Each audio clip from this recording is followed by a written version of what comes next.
আৰু আজি এটা বিশেষ কাৰণবশতঃ তাৎক্ষণিকভাৱে আমাৰ বিভিন্ন জিলাত বিভিন্ন আমাৰ নেতৃবৃন্দই সংবাদমেল দি আছে, কিন্তু মই যিহেতুকে দিছপুৰ সমষ্টিৰ এগৰাকী বাসিন্দা, মই দিছপুৰ সমষ্টিৰ এটা বিশেষ মানে আপোনাৰ এছাৰৰ জৰিয়তে কেনেকে মানুহৰ নাম কৰ্তন কৰিব বিচাৰিছে পৰিকল্পিতভাৱে তাৰ বিষয়ত মই এটা আপোনালোকক মানে লিখিত মানে কিছুমান অৰ্ডাৰ ইয়াত মানে আমি দি দিম কাকালে কি আহিছে। আপুনি দিছপুৰ সমজিলাৰ দিছপুৰৰ প্ৰায় ৬,০০০ ৰেচন কাৰ্ডৰ ভেৰিফিকেশ্যন EKYC ভেৰিফিকেশ্যনৰ নামত ৬,০০০ লোকৰ নাম ইতিমধ্যে অতি কৌশলগতভাৱে নিৰ্বাচন আয়োগ আৰু বিজেপি মিলি এই কামটো কৰিবলৈ গৈছে ভেৰিফিকেশ্যনৰ নামত। আজি হাতীগাঁও, সিজুবাৰী, দক্ষিণ গাঁও, ঘোঁৰামৰা এনেকুৱা বিভিন্ন জনৰ EKYC ভেৰিফিকেশ্যনৰ ৰেচনৰ ভেৰিফিকেশ্যনৰ নামত তেওঁলোকক হাৰাশাস্তি কৰা হৈছে। আৰু আমি জানিব পাৰিছো ৰেচন কাৰ্ডৰ যিবিলাক দোকানী সুলভ মূল্যৰ দোকানী আছে তেওঁলোক একচুৱেলি এই কামটোৰ কাৰণে তেওঁলোক অথৰাইজ নহয়, কিন্তু চৰকাৰে চেপাৰ জৰিয়তে তেওঁলোকৰ ওপৰত প্ৰচণ্ড প্ৰেছাৰ আছে দোকানীসকলক EKYCৰ নামত প্ৰথমতে কৌশলগতভাৱে ৰেচন কাৰ্ডৰ পৰা তেওঁলোকৰ নাম কৰ্তন কৰিবৰ কাৰণে ব্যৱস্থা কৰিছে আৰু তাৰপিছত ভোটাৰ লিষ্টৰ পৰা তেওঁলোকৰ নাম কৰ্তন কৰা হ'ব। আপোনালোকে মই সংবাদ মাধ্যমৰ লোকসকলক কৈছো ৰেচন কাৰ্ডৰ ভুৱন ডেকা, আজাদ আলী, ডিম্বেশ্বৰ ৰাজবংশী, বিষ্ণু বৰ্মনৰ দোকানৰ পৰা প্ৰায় ৫০০ কৌশলপূৰ্ণভাৱে EKYC ভেৰিফিকেশ্যনৰ নামত ভোটাৰ তালিকাৰ পৰা মানুহৰ নাম কৰ্তন কৰাৰ এটা সাংঘাতিক ষড়যন্ত্ৰত লিপ্ত হৈছে। আমি ইতিমধ্যে বাৰম্বাৰ আমি ইলেকশ্যন কমিশ্যনক কৈ আছো যে আপোনালোকে কিবা যদি ওজৰ আপত্তি পায় বা তেনেকুৱা কথা থাকিলে আপোনালোকে অলপ মানুহক আপোনালোকে টাইম দিব লাগিব। আগদিনাখন ৰাতি মানে তেওঁলোকলৈ নটিচ পঠাই পিছদিনাখনত হিয়াৰিং কৰি মানুহক যিটো হাৰাশাস্তি কৰিছে অত্যন্ত গৰিত দুৰ্ভাগ্যজনক কথা। ই গণতন্ত্ৰক সমূলঞ্চে হত্যা কৰাৰ এটা প্ৰক্ৰিয়াত ইলেকশ্যন কমিশ্যনে বিজেপি মৰ্চাৰ দৰে কাম কৰিছে। আৰু ইলেকশ্যন কমিশ্যনক আপোনালোকে যিমানেই মানে কমপ্লেইন নিদিয়ক কিয় তেওঁলোকৰ সাহস নাই হোৱা যে তেওঁলোকে বিজেপিৰ এই প্ৰৰোচনাৰ ঊৰ্ধত গৈ কাম কৰিবলৈ। ইতিমধ্যে আপোনালোকে দেখিছে বিহাৰত ৰাহুল গান্ধী ডাঙৰীয়াই এই কথাবিলাক তন্নকৈ যেতিয়া কৈছিলে মানুহে তেতিয়া কথাটো উপলব্ধি কৰিব পৰা নাছিলে, কিন্তু আজি দেখিছে যে অসমত সেম মডেল এটা তেওঁলোকে বিহাৰৰ পৰা ইয়াতো ভোট চুৰি মডেল এটা লৈ আহিছে। আমি সেইকাৰণে কৈছো সৰ্বাত্মক গোটেই অসমত সৰ্বাত্মক আন্দোলন গঢ়ি উঠিব লাগে। সকল বিজেপি লোকসকলকো আমি আহ্বান জনাইছো যে আহক আজি ভোট চুৰিৰ জৰিয়তে তেওঁলোকে যেনেকে পুনৰ মচনত দখল কৰাৰ কাম কৰিছে, ই কেৱল যে তেওঁলোকে মচনত দখল কৰাৰ আখৰা এইটো নহয়, অসমীয়াক সমূলঞ্চে ইয়াত নিশকতীয়া কৰা হিন্দী বলয়ৰ ওচৰত অসমক শৰণাপন্ন কৰাৰ এটা যি ষড়যন্ত্ৰত লিপ্ত হৈছে ই অশনি সংকেত কঢ়িয়াই আনিব। ইয়াত মই বিভিন্নজনৰ আপোনালোকক ইয়াত মই দি দিম কেনেকে EKYCৰ নামত হাজাৰ হাজাৰ মানুহৰ নাম কৰ্তন কৰা হৈছে। এটা সমষ্টিত ৬,০০০ৰ পৰা ৭,০০০, ৮,০০০লৈকে যদি ভোট কৰ্তন কৰা হয় এইটোৱে তেওঁলোকৰ সবকা সাথ সবকা বিকাশৰ মডেল। তেওঁলোকে বুজি পাইছে যে অসমত এইবাৰ গণতান্ত্ৰিকভাৱে সুস্থ নিৰ্বাচিত হলে কোনো কাৰণতে যে বিজেপি ক্ষমতালৈ নাহে তাৰ উমান পাই তেওঁলোকে ভোট চুৰিৰ জৰিয়তে যোৱা নিৰ্বাচনত যি সমষ্টিত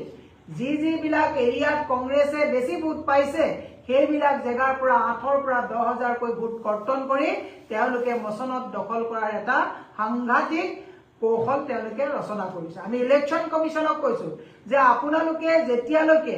এই যিবিলাক গোচৰ পৰহিলৈকে প্ৰায় ১৮ লাখ মানে গোচৰ নিষ্পত্তি হোৱা নাই,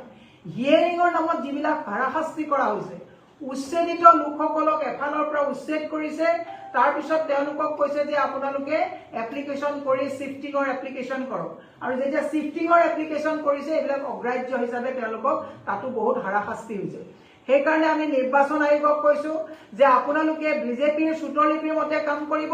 নে আপোনালোকে স্বতন্ত্ৰভাৱে অসমৰ স্বাৰ্থত কাম কৰিব, গণতান্ত্ৰিক বচোৱাৰ অৰ্থত কাম কৰিব। এইটো নিৰ্বাচন আয়োগলৈ আমি পুনৰবাৰ আমি এইটো এটা প্ৰশ্ন আহিব। দিলীপ শইকীয়া ডাঙৰীয়াৰ ভাৰ্চুৱেল মিটিঙৰ জৰিয়তে প্ৰত্যেকজন বিধায়কক যে ১০,০০০কৈ প্ৰতি সমষ্টিত যে ভোট কৰ্তনৰ যি তেওঁলোকে মানে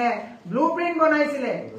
অখিল গগৈ ডাঙৰীয়াই যিটো খুলাসা কৰিছিলে আজিও কিয় নিৰ্বাচন আয়োগে দিলীপ শইকীয়াৰ সেই ভাৰ্চুৱেল যিখন মিটিং আছিলে সেইখনৰ ওপৰত কিয় এতিয়াও চমুটো লৈ পেলাই তেওঁক জবাবদিহি নকৰিব সেই প্ৰশ্ন আমি আজি ইলেকশ্যন কমিশ্যনলৈ উঠালো মই সেইকাৰণে সুলভ মূল্যৰ যিসকল দোকানী আছে তেওঁলোকেও মানসিকভাৱে বিৰাট প্ৰেছাৰত আছে তেওঁলোকে কৈছে যে আমাক EKYCৰ জৰিয়তে যিটো ভেৰিফিকেশ্যনৰ কথা কৈছে আমি অথৰাইজ নহয় আৰু যদি আমি সেইটো কৰি মানুহক হাৰাশাস্তি কৰো তেতিয়াহ'লে বিগত পৰৱৰ্তী সময়ত এই মানুহসকলে আমাক যদি কিবা হেঁচা প্ৰয়োগ কৰে আমাৰ মানে নিষ্ঠাৰ নহব গতিকে দোকানীসকলেও বহুত প্ৰেছাৰ আছে মই সকলোৰে নাম ক'ব বিচৰা নাই সুলভ মূল্য দোকানীসকলেও কৈছে যে বাইদেউ সকলো থলুৱা আমাৰ ইয়াৰ লোকেল মানুহ অবৈধভাৱে EKYCৰ জৰিয়তে তেওঁলোকে ভোট কৰ্তনৰ যি কাম কৰিছে এই ক্ষেত্ৰত আপোনালোকেও মাত মাতাটো বিচাৰো সেইকাৰণে মই সকলোকে আহ্বান জনাইছো যে ভোট চুৰিৰ জৰিয়তে ইতিমধ্যে দেখিছে মাটি চুৰ হৈছে গৰু চুৰ হৈছে কয়লা সিন্ডিকেটৰ জৰিয়তে অবৈধভাৱে কয়লা চুৰি কৰিছে সুপাৰী সিন্ডিকেটত কৰিছে সৰ্বত্ৰে এওঁলোকে চুৰ কৰিছে আৰু এবাৰ নিকৃষ্ট পন্থা এওঁলোকে ভোট চুৰিৰ জৰিয়তে তেওঁলোকে দিছপুৰ পুনৰ দখলৰ যি ব্লুপ্ৰিন্ট কৰাইছে ইয়াক উফৰাবৰ কাৰণে গণতন্ত্ৰক ভাল পোৱা অসমৰ প্ৰতিজন মানুহক আমি আহ্বান জনাইছো যে আপোনালোকে সজাগ হওক আৰু আপোনালোকে এতিয়াই গৈ EKYCৰ নামত আপোনালোকক যি মানে হাৰাশাস্তি কৰিছে আপোনালোকে সেইবিলাকত গৈ পেলাই সজাগ হওক আৰু আপোনালোকক মই দি দিম মোৰ লগত যোগাযোগ কৰিলে আপোনালোকে পাব আপোনালোকৰ কাৰ নাম আহিছে মিডিয়াত সকলো ইয়াত টেলিফোন নম্বৰ আছে কাৰণে দিবলৈ মই বিচৰা নাই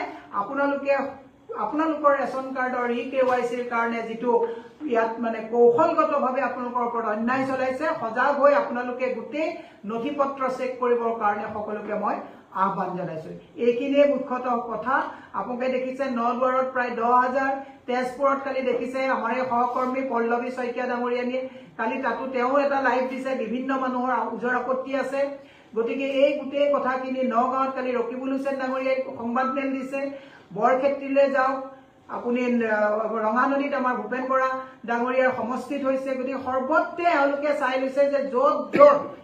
বিজেপি এইবাৰ জিকাৰ সম্ভাৱনা নাই তাতে তেওঁলোকে ভোট চুৰিৰ জৰিয়তে পুনৰ মচনত দখল কৰাৰ তেওঁলোকে এটা ব্লুপ্ৰিন্ট কৰিছে আৰু হিমন্ত বিশ্ব শৰ্মাই ইতিমধ্যে কৈছে 100+ পাব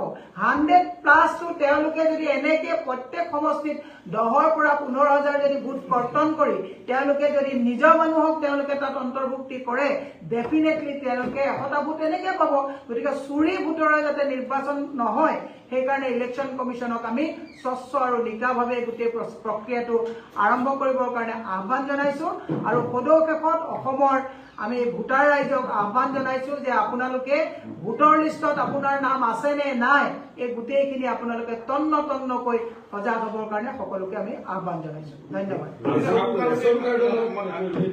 ৰেচন কাৰ্ডৰ লগত এইটো ভোটাৰ তালিকাৰ সম্পৰ্ক কি আছে সব ৰেচন কাৰ্ডৰ জৰিয়তে এওঁলোকে খুব ধুনীয়াকৈ এটা পৰিকল্পিতভাৱে ৰেচন কাৰ্ডৰ পৰা গোটেই বস্তুখিনি তেওঁলোকে আইডেন্টিফাই কৰি লৈছে যে এই মানুহখিনি ক'ত কি কেনেকে কি ভোটাৰ লিষ্টতো আছে ইয়াৰ পৰা পৰ্যায়ক্ৰমে একেবাৰে পাৰ্মানেন্টলি এওঁলোকক ডিলিট কৰাৰ এটা ষড়যন্ত্ৰ কৰিছে প্ৰথম ৰেচন কাৰ্ড তাৰপিছত ভোটাৰ লিষ্ট আৰু ভোট দিবলৈ যেতিয়া যাব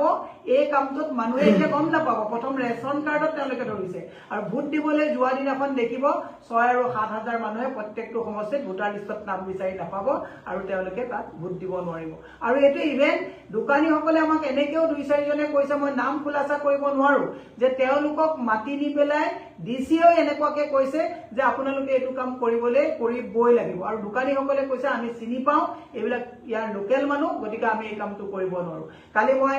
ক্ৰছ কাৰেণ্টৰ দিলৱাৰ হুছেইন ডাঙৰীয়াৰ এটা মই কৰিমগঞ্জৰ এগৰাকী বিএলৰ এটা কালি লাইভ চাইছো তাতো সেই বিএল গৰাকীয়ে সৎসাহসৰে ওলাই এই কথাখিনি কৈছে গতিকে এই কথাখিনি যাতে প্ৰত্যেকজন বিএলৱে যি অসমক ভাল পায় যি অসমৰ মানে গণতন্ত্ৰত এই যিটো নিৰ্বাচন হ'বলৈ গৈ আছে যি অসমখনক সঁচা অৰ্থত ভাল পায় সকলো বিএলঅ'ই একেমুখে এই কথাটো মাত মাতিবৰ কাৰণে আমি আহ্বান জনাইছোঁ। কাৰণ বিএলঅ' সকলোৰো হতাশগ্ৰস্ত হৈছে। মোৰ ঘৰৰ ওচৰৰ এগৰাকী বিএলঅ' তেওঁ কৈছে, বাইদেউ হোটেলত থাকি বাহিৰ ৰাজ্যৰ মানুহ আহি হোটেলত থাকি আধাৰ কাৰ্ডৰ জৰিয়তে ইয়াত ভোটাৰ লিষ্টত নাম ভৰাইছে। মই তেতিয়া তেওঁক ক'লো যে আপুনি নধৰে কিয়? কৈছে, বাইদেউ সৰু চাকৰি এটা কৰি কাম চলাই আছো, এইটো ধৰিলে চাকৰিটো গুচি যাব। এয়া হৈছে বৰ্তমান সময়ত ইলেকশ্যন কমিশ্যনৰ তথাকথিত নিকা স্বৰূপ। এই কথাটো তেওঁলোকে জানা ভাল। আমি যেতিয়া ইলেকশ্যন কমিশ্যনত যাওঁ তেওঁলোকে এই কথাবিলাক কয় যে একদম পুৰা আমি স্বচ্ছতাৰে কৰিছো, কিন্তু স্বচ্ছতাৰে যদি কৰিছে তেতিয়াহ'লে এই যিবিলাক তেওঁলোকে ভেৰিফিকেশ্যনৰ নামত সময় নিদিয়াকৈ আগদিনাখন নটিচ দি পিছদিনাখন তেওঁলোকক যিটো মানে হিয়াৰিঙত মাতি নথি পত্ৰ গোটোৱাৰ কোনো ব্যৱস্থা নকৰাকৈ হাৰাশাস্তি কৰিছে, ই অত্যন্ত গৰ্হিত পৰিকল্পিত। বিজেপিৰ মতে যে চলিছে, আপোনালোকে দেখিছে নিৰ্মলা সীতাৰামনৰ হাজবেণ্ড তেওঁ নিজেই কৈছে যে ইলেকশ্যন কমিশ্যন এতিয়া বৰ্তমান বিজেপিৰ মৰ্চা হিচাপে কাম কৰিছে। আমি ইলেকশ্যন কমিশ্যনক স্বতন্ত্ৰতা আৰু দায়বদ্ধতাৰে কাম কৰিবৰ কাৰণে আহ্বান জনাইছোঁ। ধৰক প্ৰায় নিৰ্বাচন সমাগত, যিকোনো সময়ত হয়তো আৰু লাহে লাহে এতিয়া ঘোষণা কৰিব, কিন্তু কংগ্ৰেছে বিষয়টোক লৈ যেনেধৰণে লাগিব লাগিছিল অসমত দেখা যোৱা নাই সেই পৰিৱেশ যে সকলোৱে কৈ আছে, কোনোবাই ফেচবুক লাইভ কৰিছে বা কিবা কৰিছে আপোনালোকৰ প্ৰাৰ্থীসকলে, যদি 6,000, 8,000, 10,000কে ভোটকৰ্তন হয় আপোনালোকৰ বিপদত পৰিব। কিন্তু আপোনাৰ সংগঠিতভাৱে ক'তো এই বিষয়টোক লৈ প্ৰতিবাদ হোৱাও দেখা যোৱা নাই। আপুনি খুব সুন্দৰ প্ৰশ্ন কৰিছে। আমি আজি সকলোৱে আমি বহুত মানে প্ৰতিটো দলৰ লগত আমাৰ সভাপতি মহোদয়েও পাতিছে যে আমি সৰ্বাত্মক আন্দোলন গঢ়ি তোলাৰ বাদে ইয়াৰ কোনো বিকল্প নাই। কাৰণ ইলেকশ্যন কমিশ্যনে এই লিখিত আবেদন অভিযোগ এইবিলাক তেওঁলোকে অংগুষ্ঠ দেখুওৱাৰ নিচিনা আমাৰ উপলব্ধি হৈছে। এতিয়া মই এটাই কথা মানে উপলব্ধি কৰিছো, মহিলা কংগ্ৰেছৰ সভানেত্ৰী হিচাপে এই লিষ্টখনত যিমান আছে অধিকাংশ মহিলাৰ নাম আছে। মই সকলোকে কৈছো, আহক ওলাই আহক। এইটো নিৰ্বাচন জিকা আৰু হাৰাৰ কথা নহয়, এইটো অস্তিত্বৰ সংকটত আমি ভুগিব লাগিব। আজি তাৰিখত দেখিছে আপোনালোকে কাৰ্বি আংলঙত অসমীয়া গৌবেগ পৰিস্থিতি হৈ গৈছে, আৰু ইয়াৰ জৰিয়তে যদি অসমীয়া মানুহবিলাক যদি ভোটাৰ লিষ্টৰ পৰা যদি তেওঁলোকৰ অধিকাৰ কৰ্তন হয় আৰু কেইদিনমানৰ পিছত আমি সকলোতে হাতীগাঁৱতো গৌবেগ চলিব, ভেটাপাৰাতো গৌবেগ চলিব। গতিকে সৰ্বাত্মক ব্যাপক আন্দোলন গঢ়ি তোলাৰ গত্যন্তৰ নাই। সকলোকে আহ্বান জনাইছো যে অকল কংগ্ৰেছ বুলি নহয়, সাধাৰণ জনতা ৰাজপথলৈ ওলাই অহাৰ গত্যন্তৰ নাই। গতিকে আমি অসমখনক বচাব লাগিব। আমি ভোট চুৰিৰ জৰিয়তে ভুৱা ভোটাৰৰ পৰা অসমক আমি নিকা এটা গণতান্ত্ৰিক নিৰ্বাচনৰ কাৰণে অসমক বচাব লাগিব। সকলো ৰাইজৰ এইটো দায়িত্ব আৰু দায়বদ্ধতা বুলি আমি মানে সকলোকে সজাগ হ'বৰ কাৰণে আহ্বান জনাইছো। হ'ব।